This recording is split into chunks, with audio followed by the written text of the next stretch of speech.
అడవి జంతువుల కోసం వన్యప్రాణి సంరక్షణ బోర్డులు ఉంటాయి. అవే wildlife protection society of ఇండియాలు. పక్షుల కోసం ఇండియన్ బర్డ్ కన్జర్వేషన్ నెట్వర్క్లు ఉంటాయి. రాళ్ళు ఉంటాయి కదా, రాళ్ల కోసం Indian Society to Save Rocks అనేవి ఉంటాయి. ఇలా మహిళా హక్కులు, ఉద్యోగ హక్కులు, బాలల హక్కులు, పేదల హక్కులు, పెద్దల హక్కులు, సినిమా హక్కులు, బెగ్గర్స్ హక్కులు, ఆఖరికి ట్రాన్స్జెండర్స్ హక్కులు, ఇంకా చెప్పాలంటే కుక్కల హక్కుల కోసం బ్లూ క్రాస్ సొసైటీలు ఉంటాయి.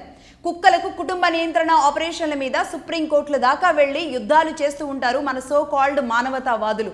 కుక్కకి ఇచ్చిన విలువ కూడా మగవాడికి ఇక్కడ ఇవ్వనంత ఘోరంగా ఉంది పరిస్థితి. మగవాడి హక్కుని కాలరాస్తుంటే, మగవాడు మోగగా రోధిస్తుంటే ఎవ్వరికీ అసలు ఎందుకు పట్టడం లేదో అర్థం కావట్లేదు. మగవాడు తనకి తానుగా సమస్య ఉంది అని చెప్తే అది వాడి అసమర్థతగా సమాజం చూసేలాగా మారింది పరిస్థితి. మగవాడు ఏడవకూడదు, అటు నవ్వకూడదు. పిల్లల్ని కనాలన్నా ప్రభుత్వాలే రిమోట్ చేస్తాయి. పెళ్ళాంతో సంసారాన్ని కూడా ప్రభుత్వాలే చెప్పేస్తాయి. నోరెత్తి అరిసినా, చెయ్యెత్తి కొట్టినా, మంచినీళ్లు తెస్తావా లేదా అని శాసించినా, ఈ డ్రెస్ బాలేదు ఇంకోటి వేసుకో అని సలహా ఇచ్చినా, కట్టుకున్న పెళ్ళాం దగ్గర కట్టు బానిసలా పడి ఉండాల్సిందే.